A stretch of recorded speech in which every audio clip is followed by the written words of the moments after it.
that first couple of years, it was, a lot of people chose where they hunted based on where they lived and where they worked. I can be here in 5 minutes from my office. I can, this is only 2 minutes from my house. And it sorted itself out pretty well. Some of the more high-profile areas, like some parks, we have an arboretum here on campus.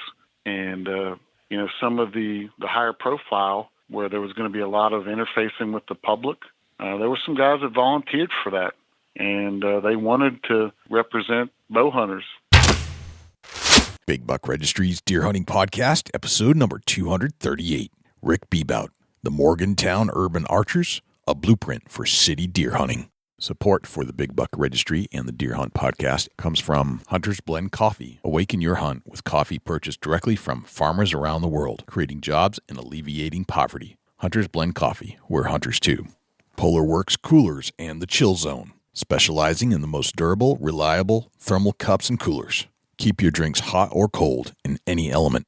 Black Ash Outdoor Products reduce your risk of tree stand suspension trauma with a Tree Stand Wingman, the Tree Stand Emergency Descender System. The Enforcer. Take control of your odor footprint with your personal ozone generator. Covert Scouting Cameras. Remote cameras for hunting, wildlife, and security. The Horny Buck Seed Company. It's all about the freshest seed. Morse's Sporting Goods. A full line of sporting goods without the sales tax. And Big Buck merch. You can get cool, high-quality Big Buck t-shirts, long-sleeve t-shirts, and hoodies. And show support for this podcast by visiting www.bigbuckregistry.com/MERCH.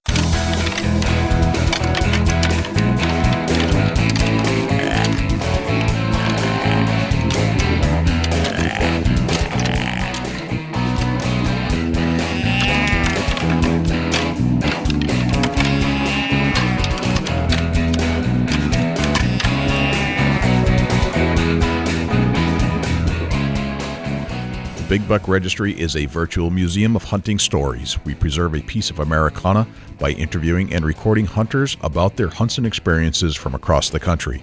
And who knows, maybe we'll learn a thing or two along the way that'll help us take our hunt to the next level. This is Henry Moncrief from Alstead, New Hampshire, and you're listening to my favorite podcast, The Big Buck Registry. Hey guys, this is Robbie Kroger from Blood Origins. You're about to listen to my favorite podcast, The Big Buck Registry. Hello everyone, this is Ulrich Orskov from Orskov Hunting, and you're about to listen to my favorite hunting podcast, The Big Buck Registry.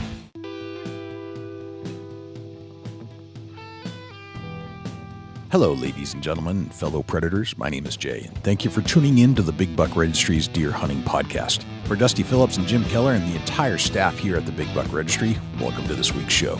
There are a couple things I'd like you to do for us if you could. If you would, please check us out on iTunes, subscribe, and leave us a review. With your help, we're going to try and push this show up the iTunes charts.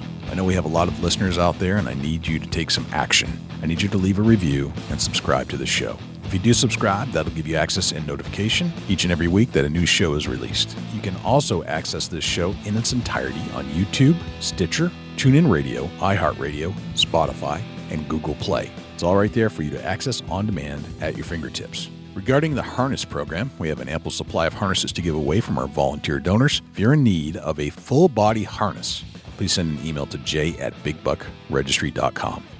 When deer populations inside city limits, somewhere in urban town USA, gets out of control to the point where citizens complain about vegetation and landscape damage and an overabundance of deer vehicle collisions, as a city government, what do? You could call a company like White Buffalo and have professional sharpshooters cull the herd, or perhaps go the sterilization route like we witnessed on Staten Island.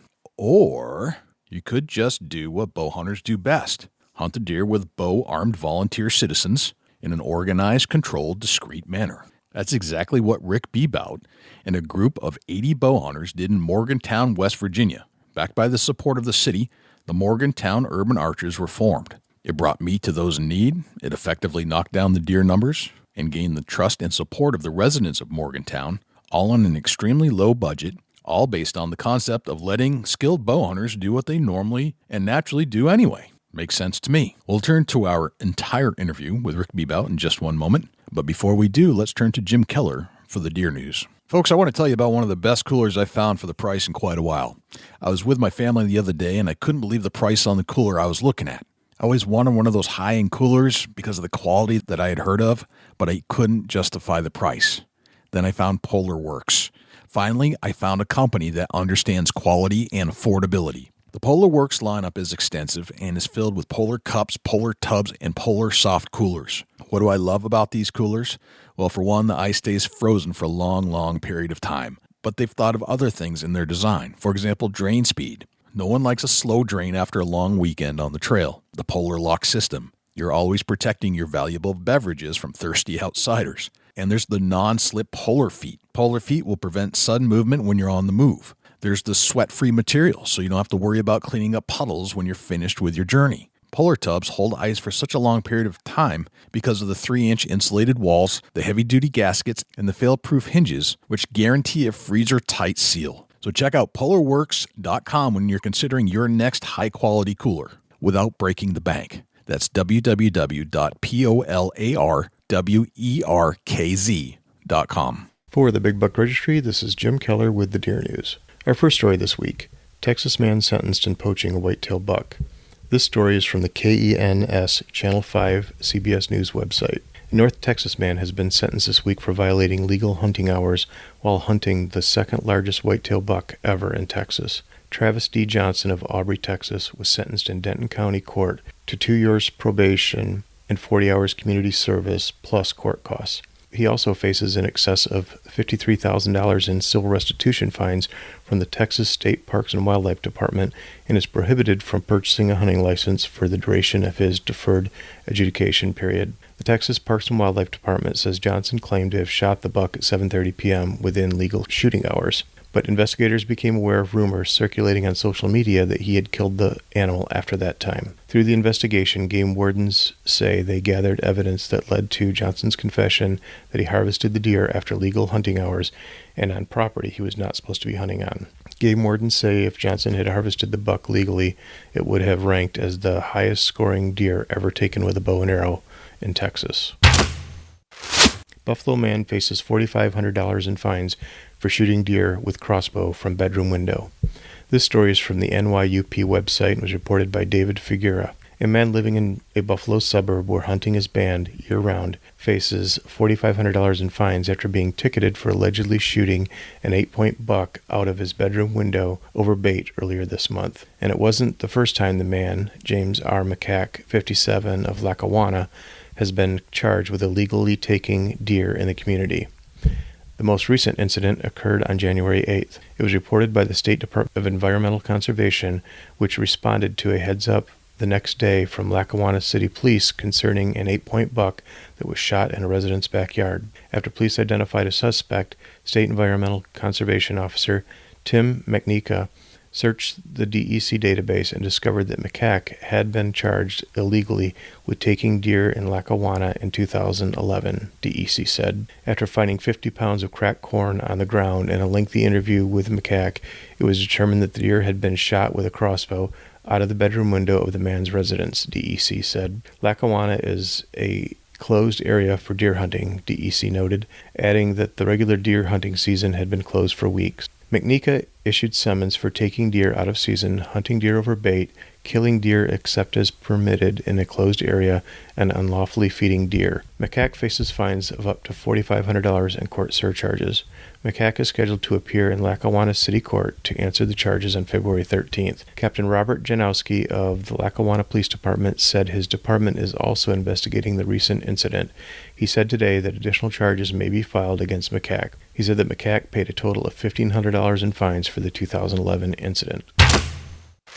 Hunter Pink debate fades due to lack of support in State House of Representatives.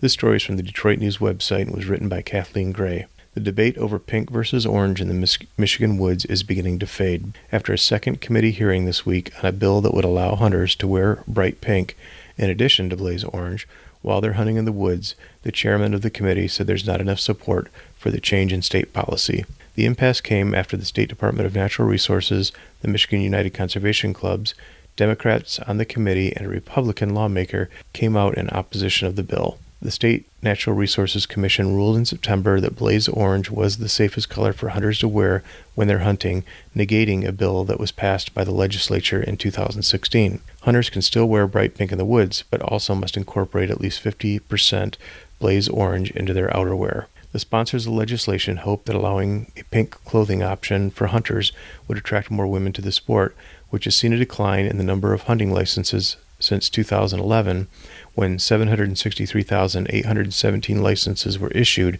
to 2016, when 699,399 licenses were sold to hunters. The number of women hunters has increased slightly during the same time frame, from 72,800 licenses in 2011 to 75,134 in 2016. But Sarah Engel, president of the Women's Hunting and Sporting Association, which is based in Wisconsin, a state that does allow hunter pink in the woods, said the policy is a misguided attempt to attract women to the sport. Among the group of women I hunt with, we find it insulting and demeaning, she told the Milwaukee Journal-Sentinel last year when the policy was implemented in Wisconsin. And a memo turned into the committee last week by a supporter of the legislation didn't help matters.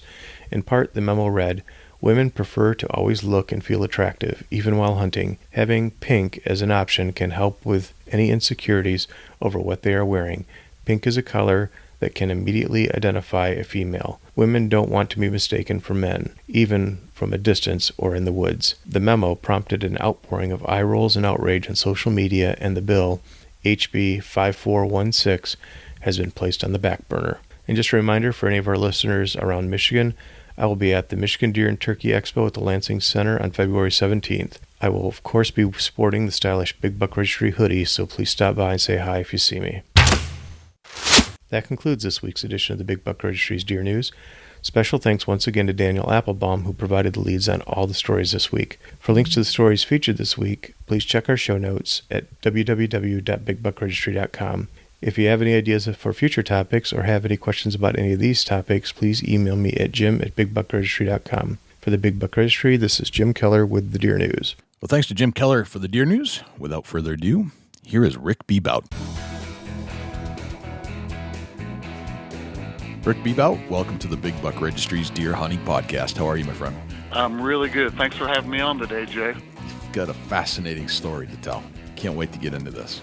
Well, it's something that I'm very proud of, and I know that all the men and women that hunt in our city hunt are proud of, and I think it's something that the citizens of Morgantown have come to really appreciate as well. This is neat. This is a feel good story from the start, in a deer hunting sense, and helping out that middle ground. I think this is a very good example of why deer hunting is important and how it can help communities, despite that 80% that doesn't care and the other 20% that hates us.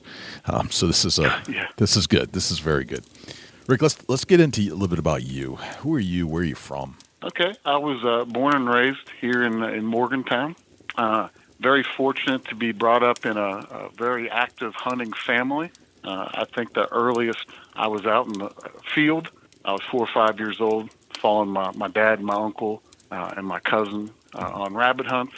As I got older, I started squirrel hunting and things of that nature.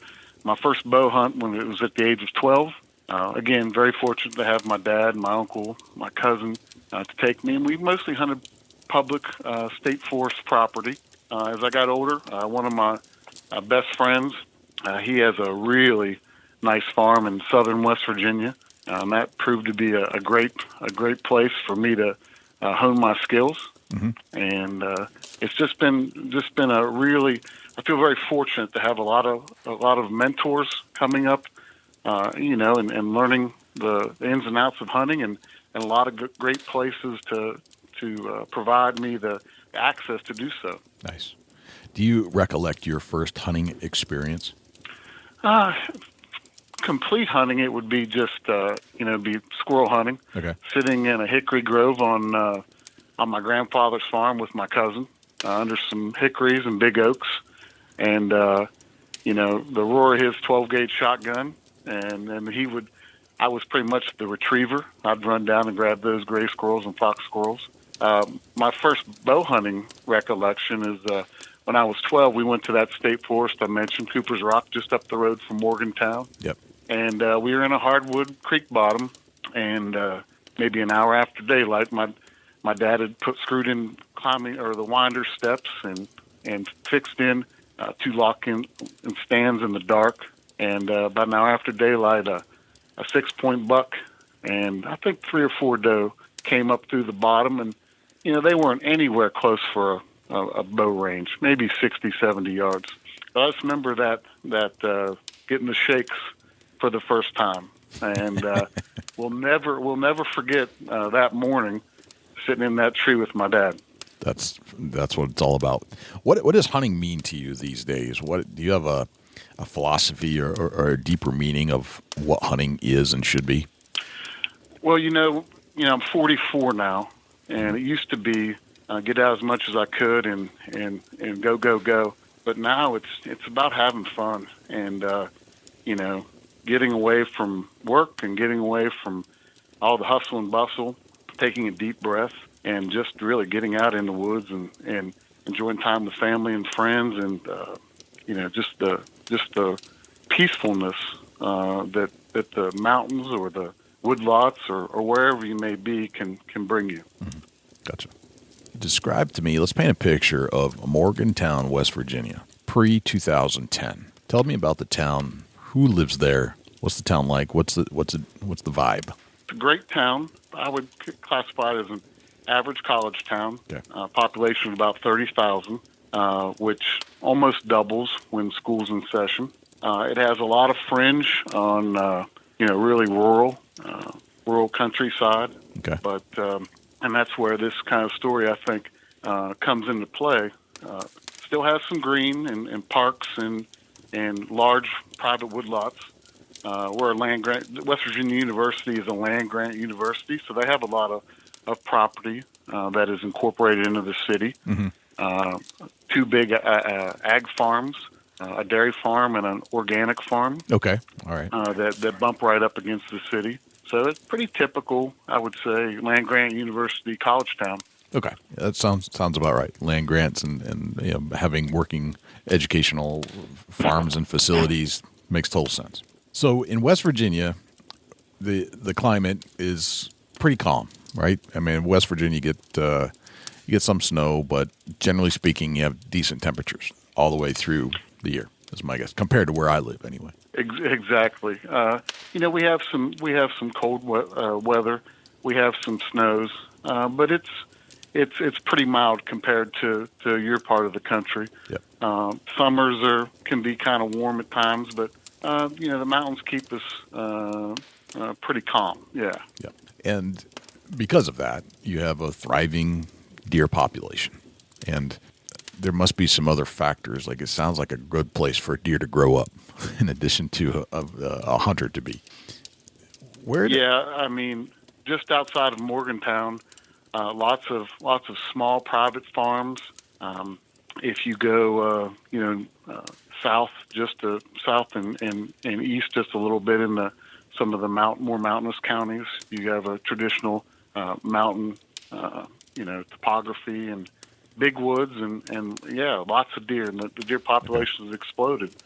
And certainly in town and in some of these areas that I'm sure we'll talk about today, mm-hmm. The deer do quite well. Okay. What's the hunting sentiment where you are? Is there a variety, or is it all pro, all negative, neutral, the typical 80-20 scenario? What are we looking at? I think that it's very pro hunting. Okay. I don't know 80-20. I know the 80 you're talking about, and we always talk about the people that are not necessarily anti-hunters, but are non-hunters, and those are the people that we want to win over. And if this project has taught me one thing, it is there are a lot of open-minded people that are maybe not necessarily ever been around or exposed to hunting, mm-hmm. but if you show them hunting in a positive manner, and you are a responsible hunter, and you keep them informed, and you ask permission, and you let them know what you're doing and how you're coming and going on their property, and they start to see some improvements to their property and fewer deer, they're all about it. And we've done certainly a lot of that through this project. Okay. So let's talk about the project a little bit. You have a thriving deer community. You have a mostly pro-hunting community. Where's the problem? So far, there's no problem that's been described. Where do we bump into an issue that needs to be corrected? So in 2010, the city was faced with mounting calls of property damage, auto deer accidents within the city limits. Okay. The city manager at the time contacted Dr. David Samuel, former guest on our show. Yep. Former guest on your show, retired wildlife professor here at WVU. Right. He put together a task force, and I was a member of that task force, and we put together a report that gave the city every option possible, from an organized bow hunt to how much it would cost to trap a deer, to sharpshooters, the whole 9 yards. Okay. He submitted that to City Council. They took a look at it. Couldn't really make a decision in 2010. However, in 2011, in I believe February or March 2011, there was a company that was doing some aerial deer counts in Maryland. They were based out of Washington State, and they provided the city with a substantial discount to their service because they were already going to be flying over from the job in Maryland. Mm-hmm. They did a thermal deer count within the city limits. It's all done with GPS. They guaranteed their data to be 97 or 98% accurate. They turned this data over. Dr. Samuel and I think some of his colleagues synthesized it and determined that, we now had some tangible proof, and I believe it was over 65 deer per square mile in some areas of the city. 65. Yeah. Wow. And hearing that, with some follow-up meetings, that we had unanimous support to begin organizing a urban archery deer hunt. Okay. In the fall of 2011. That's exciting to me because you hear about the white buffalo being hired by the non-hunting community or where there needs to be a culling, but you very rarely hear, well, let's put together a package and an idea, a concept, and present it to the community and then bring our citizens in. So the citizens are accepting the citizen bow hunters in the community as a resource to thin out 65 deer per square mile. Let's go through the proposal. How did this all develop in a little more detail? So you've identified that you've got more deer per square mile than you really need. Dave Samuel probably proposed that this is too much, right? You're not only trying to save and help the community, but from over browsing and probably hurting the deer population at the same time. Yeah, and we had a public citizens of Morgantown. Okay. That you had to win over, and to win them over, the package that we put together was all of our hunters would go through a mandatory, I believe it's the International Bow Hunter Education Foundation is the correct term. Okay. But all of our hunters go through that one-day course. They also take a shooting proficiency test. It's 4 out of 5 arrows at 20 yards in an 8-inch circle. Mm-hmm. And I worked very closely with the city manager, and we outlined very specific rules. And we turned that back to city council, and they were more accepting. There was some adjacent cities that had urban hunts. They were not planned very well. Mm-hmm. And so there was a lot of, as you can imagine, there was a lot of negative feedback from them in terms of, so we had to do something different. It had to be organized and it had to be done right. And personally, as somebody who is hunting is given so much, I wanted to be a part of that. And I wanted to be a part of showing the community that, we can offer a pretty valuable service and we can do it in a discreet, safe manner. Okay.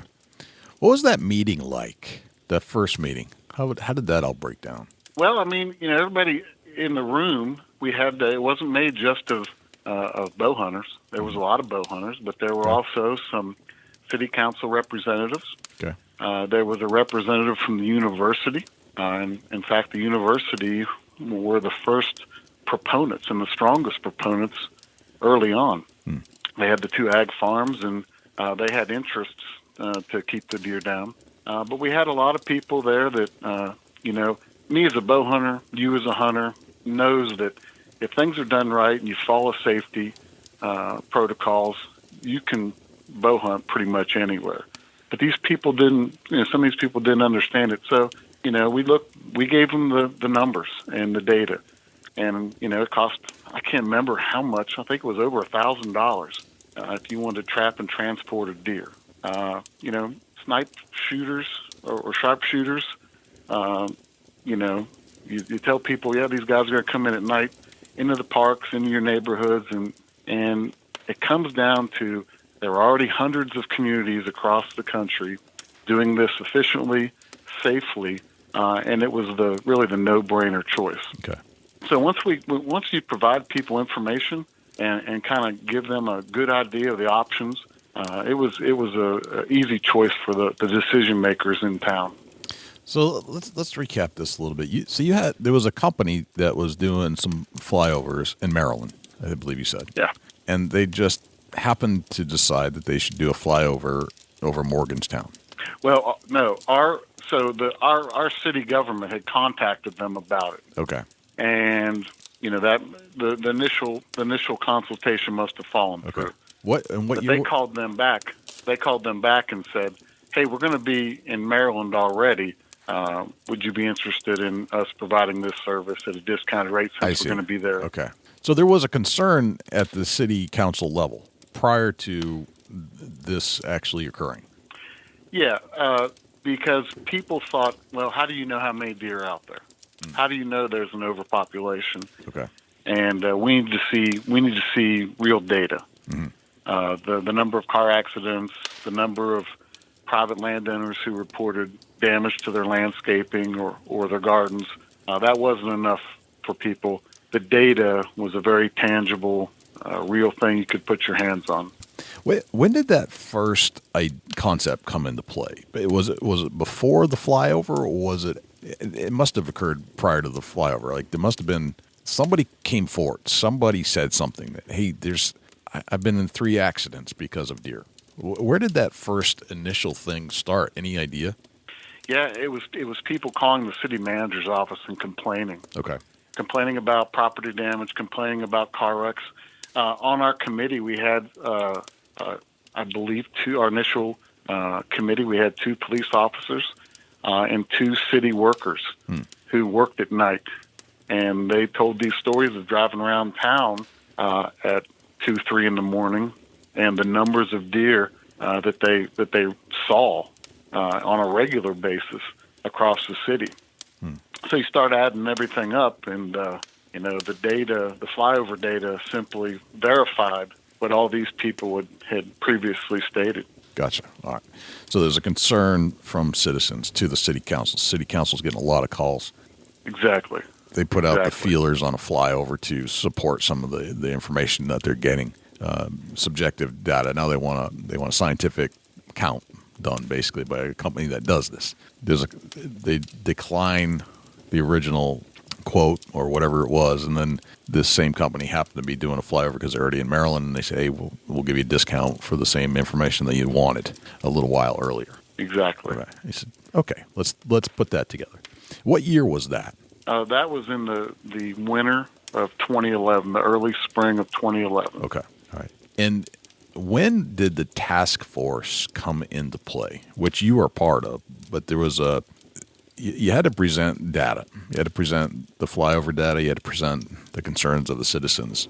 And what was the task force for, and how did that get developed? So it was developed and initially started in 2010, and we'd given them those proposals.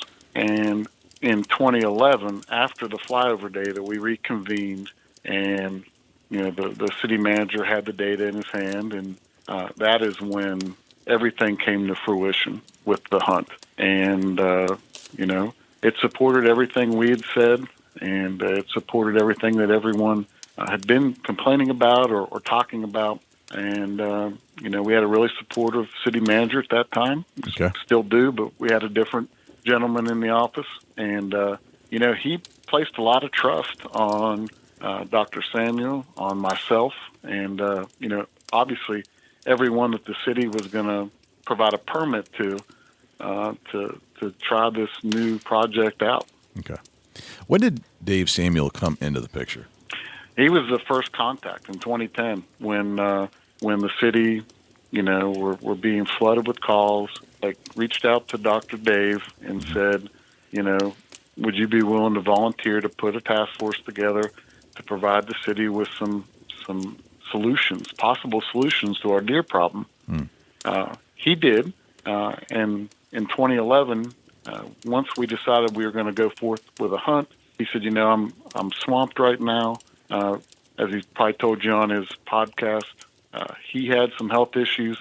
He didn't have the time or the energy to see this through, and he asked for a volunteer to oversee this. And it was a no-brainer. I raised my hand and never looked back. Gotcha. So were you the front guy? Were you the person that was in charge of the task force? No, he was. He was, but at the point of the task force, kind of breaking up, he asked for someone else to oversee the hunt and regulate the hunt and work with the city to oversee it. Okay, so that's where you came into play. That's where I come into play. All right. So there was an agreement. The citizens of Morgantown came together and they said, okay, we've got a consensus. We've got the data. We've got that we need to reduce our deer population here. We're overpopulated for the benefits of the deer and the benefits of the people that live there. A symbiotic relationship, in other words, between deer and people. And the task force goes into play. There's a meeting. You have an agreement that something needs to be done. What were let's break down the task force bullet point schedule. Like what's on your to-do list once you get approval from Morgantown Council? So Dr. Dave also writes a outdoors column on Sundays in the local paper. So he talked about this process, and we set up a meeting for anybody that was interested to participate. And we had some advertisements on the radio. There was some talk there, and the city gave us a building, a recreation building to hold the meeting in. That was the first step, and that meeting was interesting. It was standing room only, and Dr. Dave gets up there and talks about this hunt, and he said, okay, gals, this first hunt this year, it's to support the Morgantown city of Morgantown's population control strategies. You're going to be allowed 2 deer, and it's going to be does only. Okay. And probably 25 people walked out the door. Why? Because they were. I think a lot of the people were interested. I'm going to get a city deer permit, and I'm going to come shoot a Pope and Young buck that I see when I'm driving through town. Right. Okay. And that's not the objective. That wasn't the objective then. That's not the objective now. Do we kill some nice bucks in town? Absolutely, but that's not the objective. Right. So that was the first step, and he said, okay, everybody here, if you're going to be hunting in the city, you'll have to go through a mandatory 1-day hunter safety class, bow hunter education class. Okay. And 15 or 20 other people left. And when the dust settled from that, he turned to me and said, These are the men and women that we want on board with us. Okay, so Dave's bringing up topics of how this is going to go down, and exactly the interest level starts to dwindle, and they exit the meeting as things get presented. But when it's all said and done, when the dust settles, you're left with a population of bow hunters that are eager to help you out under the circumstances laid out by Dave. Exactly. We're talking, I'd say probably that initial group, 80 to 85 bow hunters, men and women from all across the city. And yeah, those are the people that were genuinely interested in participating. Okay. The hunt itself, is it during the standard, or was it designed to be done during the standard bow season for that area? based off of the state requirements, or is this more like a deprivation permit where you're going to hunt them all year round? It's a little different. The state of West Virginia, the Division of Natural Resources that oversees all of our regulation of our fish and game, they provide cities, even homeowners associations, with the option to have an urban archery hunt. The season, they have a defined urban archery season. It starts about a month earlier than the normal archery season, so right about the first or second Saturday of September. So it's also, that's a nice incentive to participate. You're out there a month before the normal season, and then it runs through the end of the year. Okay. And it runs through the end of the year, and it closes when everything else closes. The nice thing about this, the other really big incentive, that first year we only had 2 tags. Now we have 7 tags a person, and they don't count against your regular number of deer tags. Okay. So they're extra tags. They're extra tags. Yep. All right. So in 2017, you could harvest 5 does and 2 antlered bucks. Okay. And are these tags and the number of tags that are being delivered, are they broken down in such a way that you say, I've got 80 hunters here. I need to eliminate so many deer and get that 65 deer per square mile down to a different number? What's the goal? And is it based off of the number of people that showed up to volunteer? They're not. And I think for number one, out of that 80, and we had 64 hunt with us this year, some of them will hunt, consistently throughout the year. Some of them, once the regular season's hunt, opens up the bow season, the rifle season, their participation tapers off.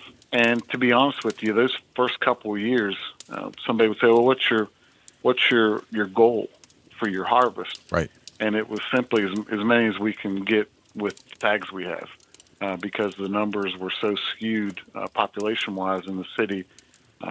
We needed to harvest as many as we could. Okay. So I'm trying to draw a visual on this. So you've got 80 people that need to hunt in an urban setting. How do you strategize that?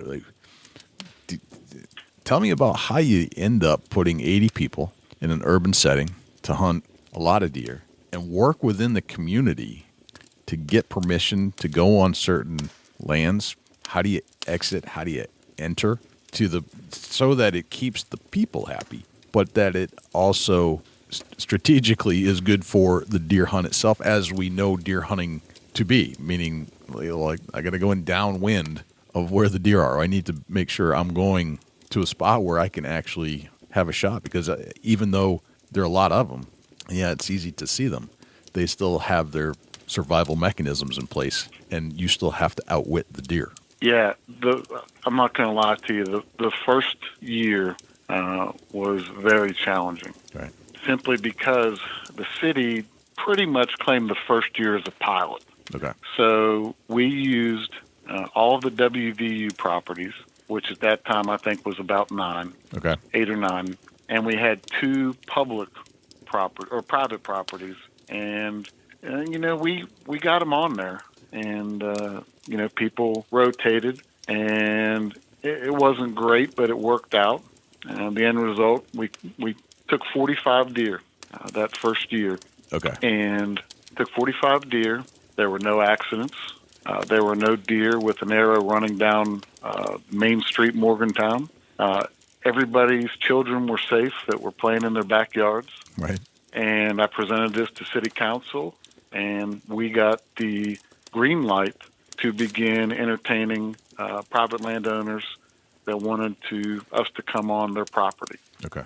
And that's when things really started to open up. All right. Did you have any opposition? A little. Very, very minor. I think probably the same level as you get in most towns. It wasn't, I would really imagine there would be some hunter harassment or something like that, but it wasn't the case. Okay. It was people that would come to the city council and say they like to go to the park and see the deer. And we had a guy that, said he'd like to run with the deer in the park. And, the most vocal people actually were the people that were feeding deer and causing the problem. And that's probably one thing I forgot to mention, along with the city ordinance that allowed the hunt to happen. In that ordinance, there's a section about making it illegal to feed deer in the city, which obviously, as you know, creates part of the problem. Right. If you're going out to your bird feeder every night and putting out 20 pounds of cracked corn. So that was another step, a non-hunting step that the city took to kind of help, regulate the deer from just roaming the neighborhoods. Gotcha. All right. So you've got year one under your belt. It was a success. You had 45 deer killed. You reported back to the council. The council said these are great, very limited resistance from anybody, if you could even call it that. And year one is in the books, and this is in 2011. Is that correct? Yeah. So fall of 2011. Fall of 2011. What's the strategy from there? You have to report. Does the plan change after year one to increase numbers? It seems like 45 deer is not a lot when you have 65 per square mile. How many square miles are we talking about that this project has to encompass? I really don't know the city, but there's a lot of limitations. Once you get off those university properties, the huntable properties.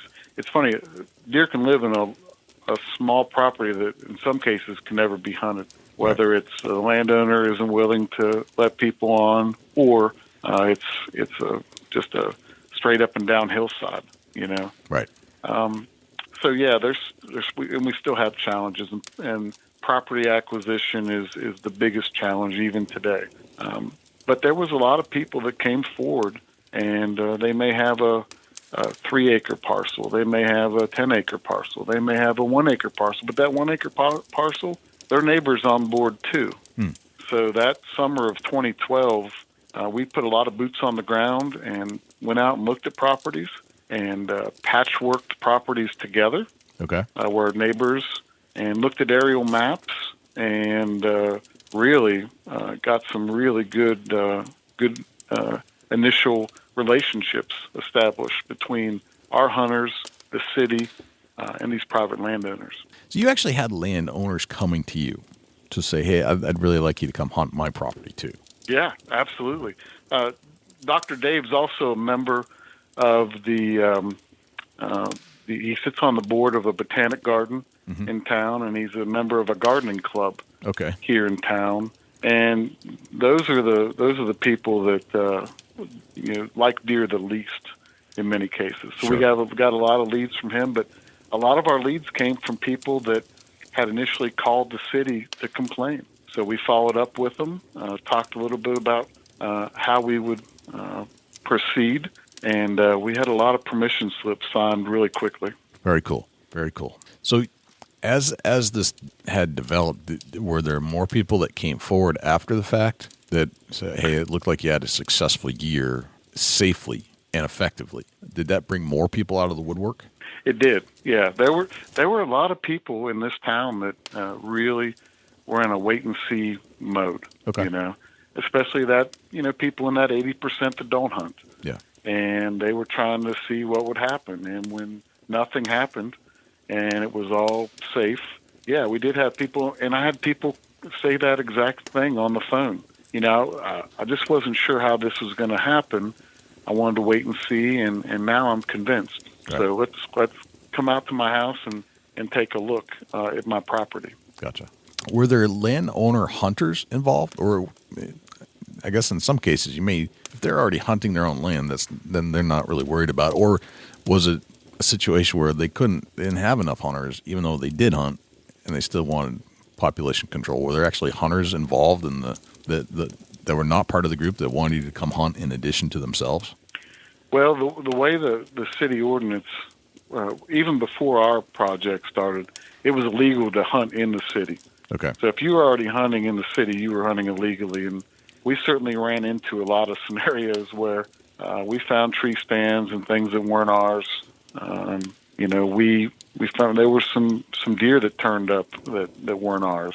But most of the people, we do have a couple of landowners that they, as long as they went through our process, they could hunt.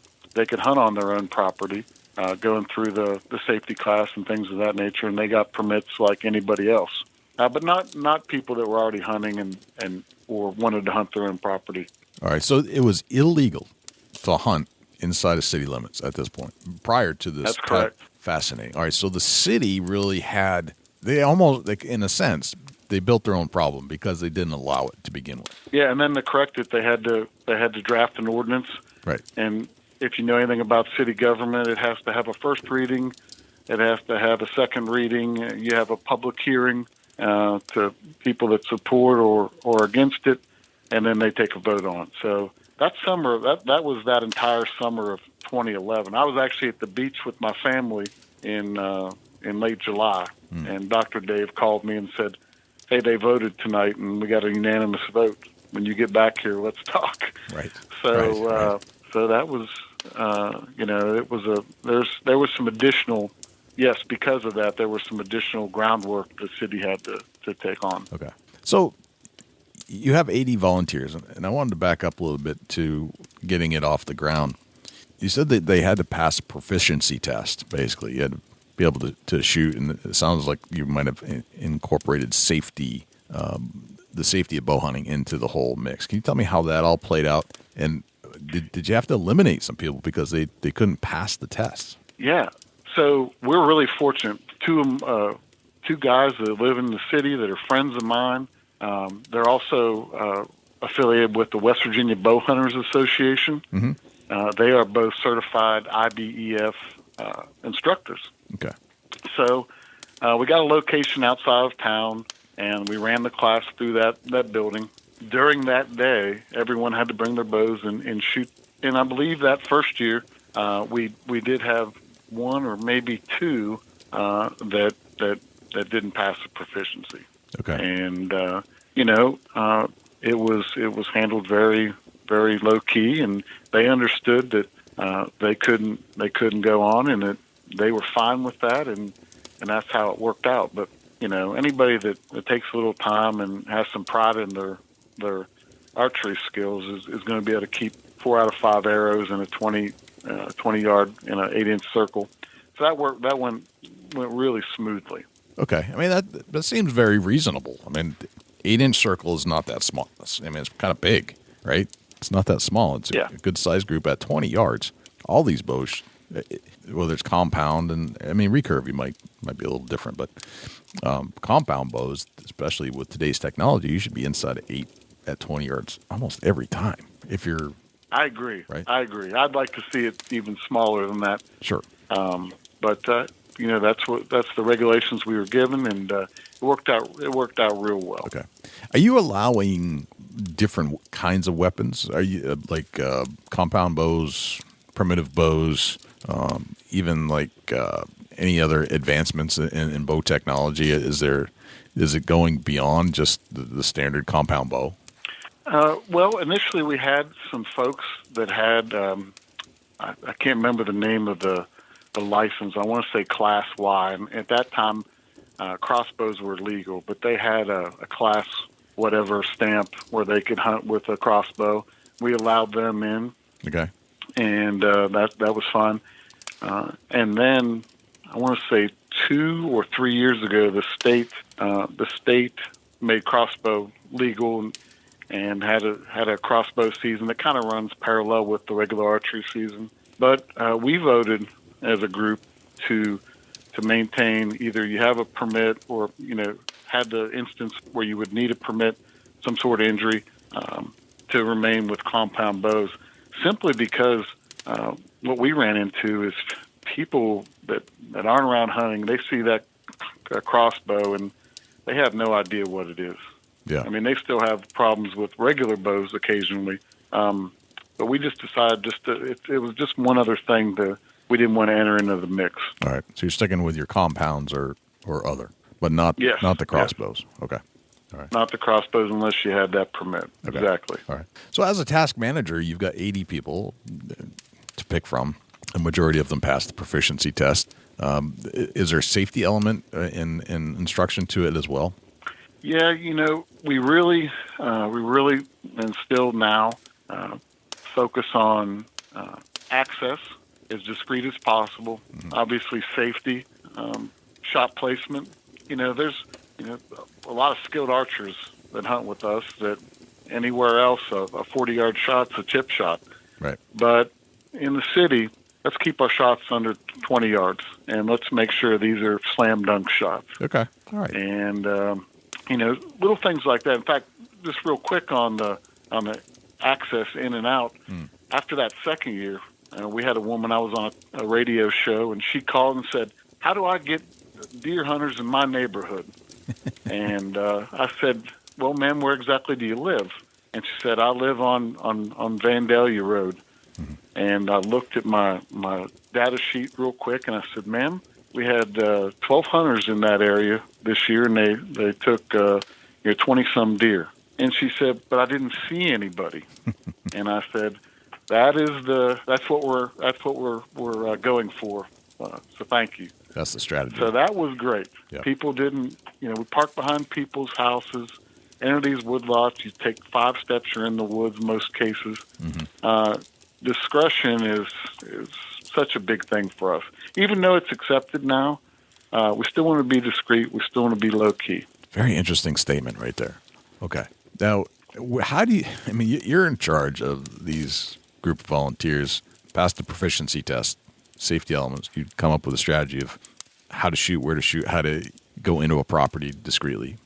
How do you decide based off of the maps, where are you going to place them? Where are you going to put all these people? That's a good question, too, because that first couple of years, it was, a lot of people chose where they hunted based on where they lived and where they worked. I can be here in 5 minutes from my office. I can, this is only 2 minutes from my house.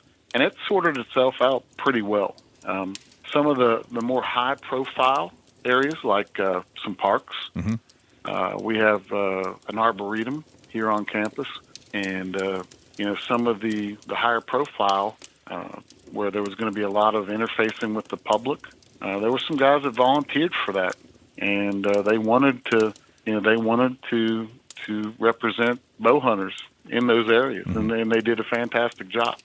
So it seems like a pretty daunting, but it all settled out pretty good. Okay, pretty easy. All right. So did you have to have, after you did your topographical search and probably property line data, I would think, a mapping of who owns what and is it within a certain, did you have like a target property that you were looking at? Like, okay, we want to hit these 5 in this particular zone. If we can, we've got 6 people who said we can hunt their property, and I've got 5 volunteers that can go there.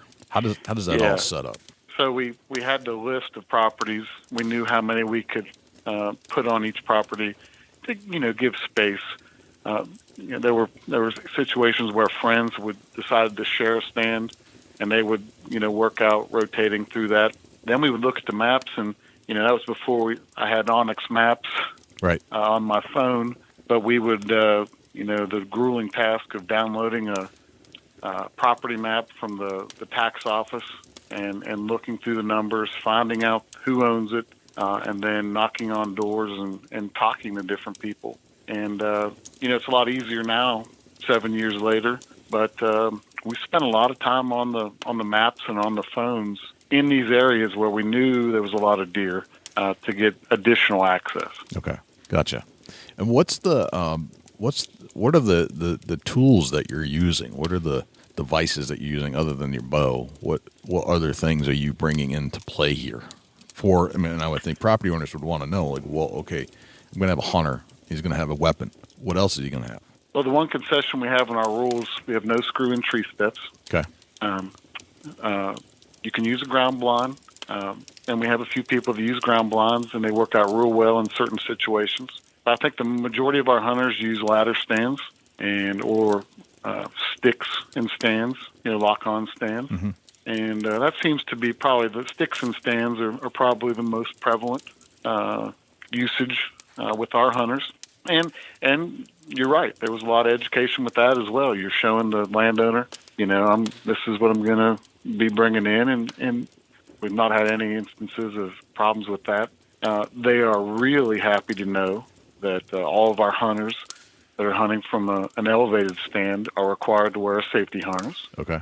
So we have guys that either, clip in when they get into the tree or have a lifeline set up, and those are real common. But, that's the other thing. Our state code has a little blurb in there about landowner liability. Okay. So that got us access to some property where people were, well, I'd like to hunt, but I'm afraid to get sued if you get hurt.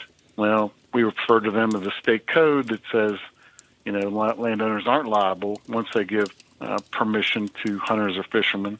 And that got us in the door on a couple places. So that worked out real well, too. So our hunters quickly became educated to, the information that they could give to a prospective landowner and help them better make a better decision on whether they're going to let us hunt or not. Okay.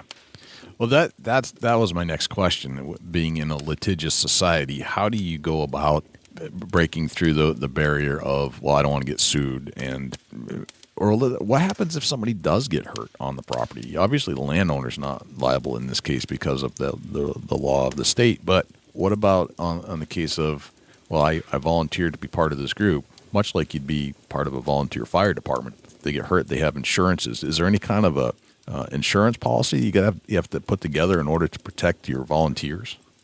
No, because we're serving as volunteers. The rules in there, the city lawyer has a section in there.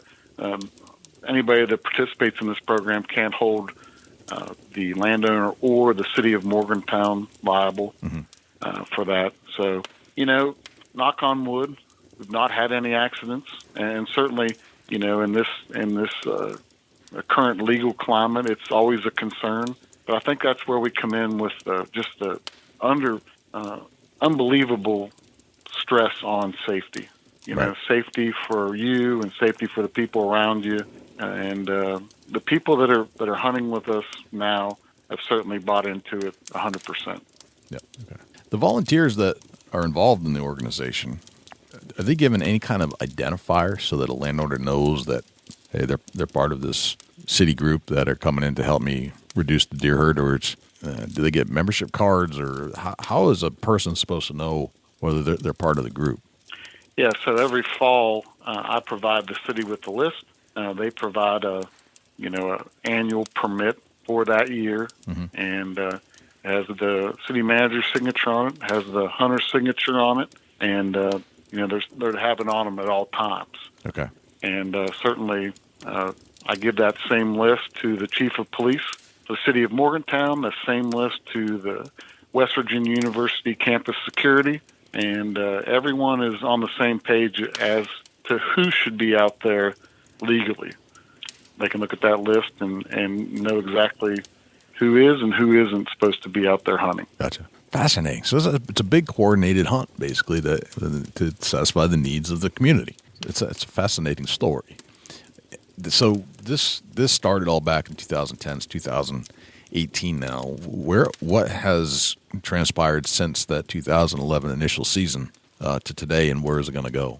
So we're looking at in our first 7 years, we've harvested 712 deer. Okay.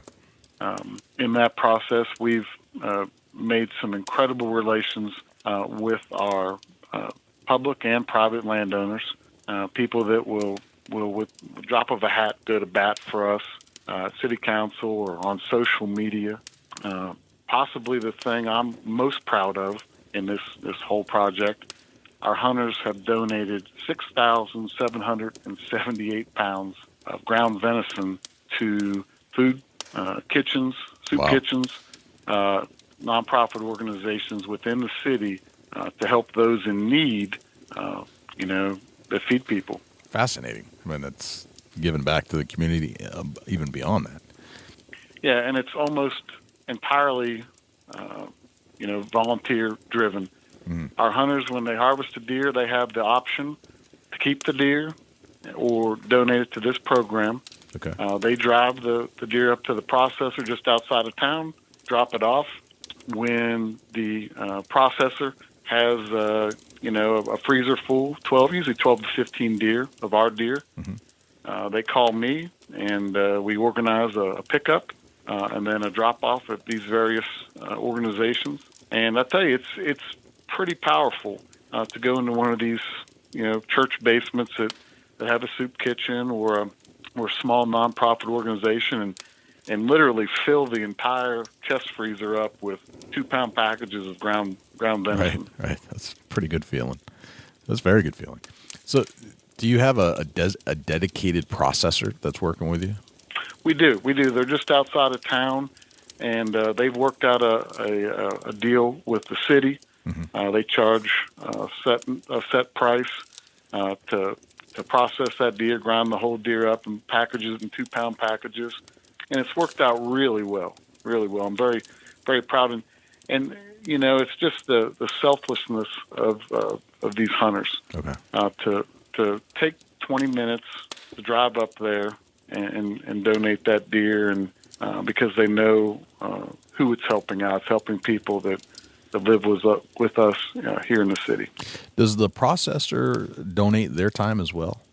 No, they charge them. Okay. They charge the city, but they charge them a rate that's, I think, pretty fair compared to regular processing fees. Okay. So that's the only part of that equation that the city is involved with, is just the financial. Okay. And if you had to look at a budget sheet, are there costs associated with this program? There's really not. Okay. That the deer donation and then the time to print the permits. That's it. Yeah, this is a really great example of a well-run volunteer effort, and this happens to be tied to bow hunting and community service. So Okay. it's a win-win for everyone. Gotcha. Do you have other communities reaching out to you that now that you've kind of set the groundwork for how this should go down and showing a success in such a program, that people from other communities in the United States reach out to you and say, hey, we've got the same problem, what do we do? Yeah, I've talked to some people here in the state that are considering getting a urban hunt off the ground. We're also, I think this spring, some of our bow hunters that live in some adjacent cities, and when I say adjacent, I mean 15 minutes away, 10 minutes away, are going to approach their city councils about a possible urban deer hunt. So it's really good, and I think the success we've had here makes it easier for another city to understand and accept. Gotcha. Are out-of-staters welcomed into this program, or do you have to be part of the state? We don't have any limitations on that, but I don't know anybody that we don't currently have anybody from out of state. I guess the best example, we had some university students that hunted with us for a couple years until they graduated, and then they went on their way. But that'd probably be the only instance I can recall of out-of-state hunters. Gotcha. Very interesting. Fascinating story. Just it's good. It's a feel-good story, but it's also there's a purpose to this. It's not just a feel-good. There's actually a purpose here, which is the best. It's the best public service, community service you could ever draw up. Right. Really. Right. Fascinating. Excellent. All right, let's go on a memorable deer hunt with you, Rick, if we could. Maybe it's part of this program. I don't know. You've been at this for a while now, and as part of our program here, we like to hear a good deer story before we part ways for a while. Where are we going to go? We will go to a piece of property here in the city that's owned by the university, and I guess that would have been the summer of 2013. Okay. I'd hung a camera on this new piece of property, and I'd taken my daughter Summer. She was probably about 10 or 11 at that time. And we went and we hung some trail cameras and put out some trophy rocks and started checking those cameras in mid-July and got a really nice 9-point buck on there. And long story short, she decided to name him Nails. Okay. And we watched Nails. I wasn't going in a lot, maybe once every 2.5 weeks. And I kind of fell into a little trap of, it was in a a deep creek bottom on a real steep hillside, and I had pretty good access to it. So I kind of fell into this trail cam trap of those pictures of him in there, and I knew he was bedding close by, and it didn't take but more than 2 sits to figure out, and this is probably late October. I decided to stay out of there until he started to daylight. And, it didn't take too long to figure out that the wind in that bottom was just horrible. And speaking of that, the wind in my office air vents kicked on high, so apologize for that. It's okay. I don't hear it. It's my daily fresh air, I guess. But, we went back in. I looked at the aerials. At the far end of that property, I got access to that property through another piece of private property. And all I wanted was access. And they granted me that. And the third Sunday of November that year, Summer, again, went in with me. She's my good luck charm when I can get her out in the woods. And she and I went on the other end of that property and found a really nice stand tree, hung the stand up, slipped out of there, slipped back in there for the first sit the following Saturday. And here came Nails about 15 minutes before the end of shooting light, chasing a doe, and gave me, I don't know, I'd say 18, 19-yard quartering away shot. Made a perfect shot. He ran out of sight, and I could see some brush crashing. I'm pretty sure he'd crashed. And the doe he was chasing had no idea what was happening. She ran up and was standing directly under me. So I knocked another arrow, and she walked out and gave me a beautiful 10-yard quartering away shot. So I had 2 deer on the ground. I called my brother up, who doesn't hunt but is a fantastic deer dragger, deer skinner, and said, "Hey, Kirk, I need some help." So, for me, that hunt was great for a number of reasons. I'd never followed a buck that closely before. Yep. And to have my daughter as part of it was great. The funniest thing we learned from that buck, he had dropped off my trail camera the first or second week of October for about 3 weeks. And when he finally showed back up, I noticed he had a scar on his back. And when we took it to the processor to have him caped out, he had a 3-blade Muzzy broadhead and about 8 inches of carbon shaft stuck in the top of his shoulder. No kidding. And it was already starting to heal over. And I can tell you from the trail camera pictures and that night chasing that doe, it had not affected him one bit. Right. So that was kind of amazing. Right. Yep. Excellent. Excellent story. I've got 10 rapid-fire questions for you, Rick. Are you ready? Yeah. Okay. Yeah, absolutely. Bring them on. Bring them on. All right. What's your number 1 hunting tip of all time? I have fun. I think that's what the last dozen years have taught me is just get out and have fun. And you can be prepared. You can put emphasis on it without making it so serious. Right. That's a great one. All right. We all have these things that we'd like to bring into the woods with us. Maybe they're a good luck charm. Maybe they're something else. And it drives us crazy if we don't have it with us in the stand or wherever we're hunting. What's that one thing for you? It's the little wind checker, little plastic puff bottle. Yeah, I like those too. I have to have that with me. Yep. Yeah, I love those. What's your biggest pet peeve in life? People that litter. I spend a lot of time in the backcountry fly fishing for trout when I'm not scouting for deer or hunting deer. Yeah. And to find a pile of trash at a pull-off, a parking area, it absolutely drives me crazy. I get that. I pick up trash a lot. Hike up and down my road, find a piece of trash in the woods. It goes in my pack, comes home, goes in the proper barrel.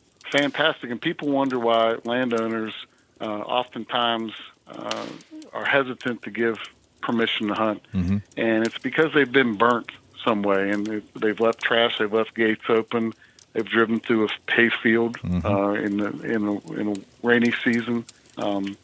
It just comes down to basic respect. Right. I agree. Completely agree. All right. How old are you today, Rick? 44. 44. All right. What would you tell the 22-year-old Rick Bebout, knowing what you know today? I would say worked to keep your father, your dad, into archery. My dad's work schedule was hectic. He was a union millwright and worked a lot of hours, and he would shoot his bow all summer and then be sent out of town for a month in the fall. Gotcha. And by the late 80s, he had given it up. Gotcha. Okay. All right. You meet a stranger at a hotel lobby, some hunting convention in the world, and they ask you what you do for a living. What do you tell them?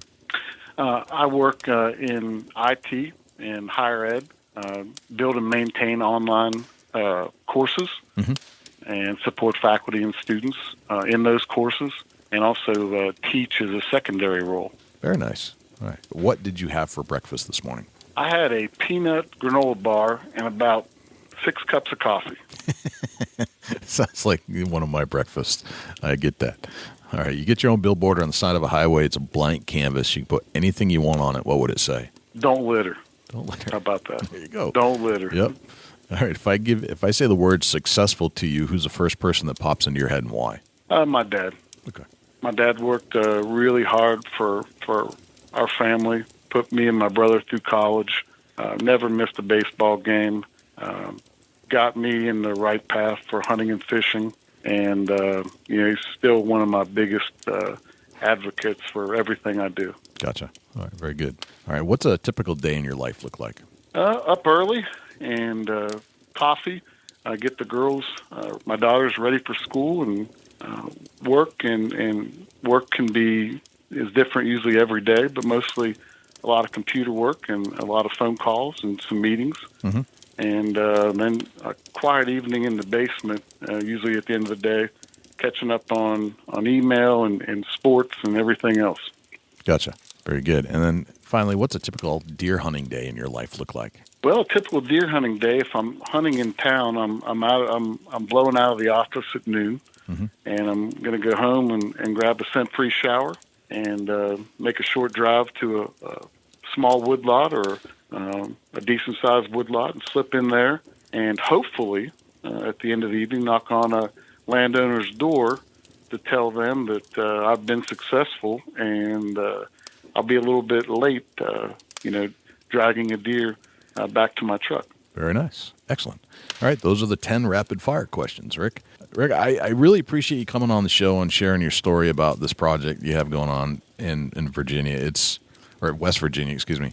It's fascinating. And I don't hear a lot of stories like this, but this is one that we have to model, I think, over and over again, even if it's not necessarily exactly what's going on, just the way you went about it and got support from the community and then went in and showed that it can be a success and is a continued success safely, effectively, and efficiently and discreetly. I think it's just perfect. So job well done. Well, I appreciate that. And I think that this opportunity is there everywhere across the country. And I think if cities, you hear about these cities that are wanting to sterilize deer and bring in sharpshooters and all this. It's totally unnecessary. Right. And it's a complete waste of taxpayer money. I agree. And if they would just give bow hunters, ethical, safe bow hunters, an opportunity to showcase what they can do, it would be such a better circumstance in many cases. Right. Completely agree with you. So if we want to know more about this project, this program, do you have any social media associated with it, or is it kind of on the down low? No, it's not. The city of Morgantown has a website. I'm not sure how up to date it is. I don't manage it at all. Yep. And usually I get with their web designer and update some content. So I'm not sure if it's updated with 2017, 2018 data yet.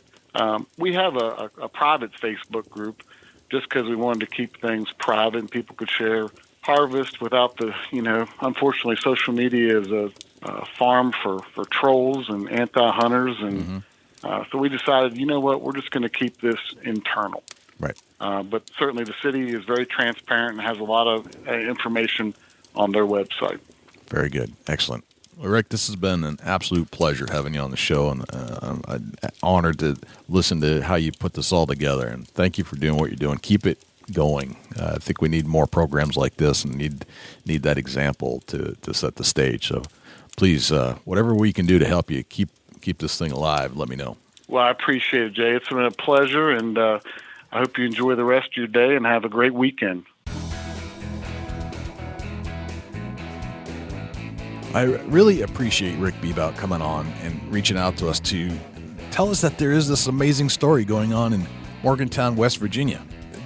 The whole concept that you can bring and organize 80 bow hunters eager to participate in helping the community to cull some deer is exactly the blueprint that I think we should all follow in any urban setting without breaking the bank with a very small budget and without having to turn to what I think is kind of this unnatural mechanism of hiring professional hunters to come in and sharpshoot the deer when all you have to do is organize the hunters you already have. That's what they're there for. That's what they want to do. And this whole sterilization thing on Staten Island and the other sterilizations that are going on, it just seems ridiculous when you have a group of diehard bow hunters eager to help the community, eager to do the things that they love to do, right at your fingertips, and all you have to do is organize it, exactly like Rick did. So hopefully people were listening to the show and they'll use it as a model going forward for other urban area hunting. Dusty, do we have a Chubby Tines tip of the week this week? I'm going to try, Jay. It's going to be a tough one, no doubt about it, but I'm definitely going to try. The Chubby Tines tip of the week is sponsored by Morse's Sporting Goods. Firearms, used firearms, bows, used bows, located at 85 Kentucky Falls Road in Hillsborough, New Hampshire. Give Jim a call at 603-464-3444, morsessportinggoods.com. Your dollars go further in New Hampshire. There's no sales tax. Morse's Sporting Goods. I'm going to talk a little bit about hinge cutting trees, and now is the time. Spring right around the corner. We're going to get into some habitat management, get your wood set up a little better. And if you're going to hinge cut and you've been thinking about hinge cutting a few trees to make a few beds and maybe to direct the deer in a different direction, do some research on it. Get on YouTube and watch a guy's hinge cut trees. That way, when you go out there, you're not just whacking trees and not knowing the process or the method. Take your time, do your research on hinge cutting, and do it right, do it once, and you'll reap the benefits for years to come. It's a great idea. I'm fascinated with hinge cutting now. We've heard this a few times. Barry mentioned it. You've talked about it. We've talked about it in some other shows. I'm just fascinated with the whole concept. So yeah, it takes a little bit of skill with your chainsaw, but once you figure it out and you educate yourself about the process, you'll get it down pat, and next thing you know, you're like an arborist out in the woods. That's very cool. Dusty, where can we find you when you're not hanging out here in the studios with me? Shoot me an email, dusty@bigbuckregistry.com. You can look me up on Instagram and Twitter @ChasingAntler, Facebook.com/Chubby Tines Outdoors. Jay, where can the people reach out to you when you're not on the mic? Likewise, you can shoot me an email, jay@bigbuckregistry.com, and you can visit us on Facebook, facebook.com/bigbuckregistry. We're also on Twitter, which is twitter.com/bigbuckregistry. We're also on Instagram, instagram.com/bigbuckregistry, and YouTube, which is youtube.com/bigbuckregistry. On YouTube, you can listen to all of our podcasts in their entirety. As far as videos are concerned, it's a boring video, but the audio content is there, so you can actually listen to our podcast. You can also listen to all of our live shows that we've done on Thursday nights when we do them, and we've gone back and re-interviewed a lot of our previous guests we had on the show just to put a face to a voice, let's put it that way. You can always listen to our show on other places as well, not just YouTube. We're found on iTunes, Spotify, iHeartRadio, TuneIn Radio, Stitcher, and Blueberry. And if you would like to submit a buck to our page for consideration and be featured on our page in front of 250,000 diehard deer hunting fans, all you have to do is go to bigbuckregistry.com/mybuck, and all of the instructions will be right there. I think that's pretty much everywhere we're at. I think that's a wrap, Dusty. That's a whole lot of big buck, Jay. Sure is. I'm Jay Scott. I'm Dusty Phillips. And this is the Big Buck Registry's Deer Hunting Podcast. We'll see you next week.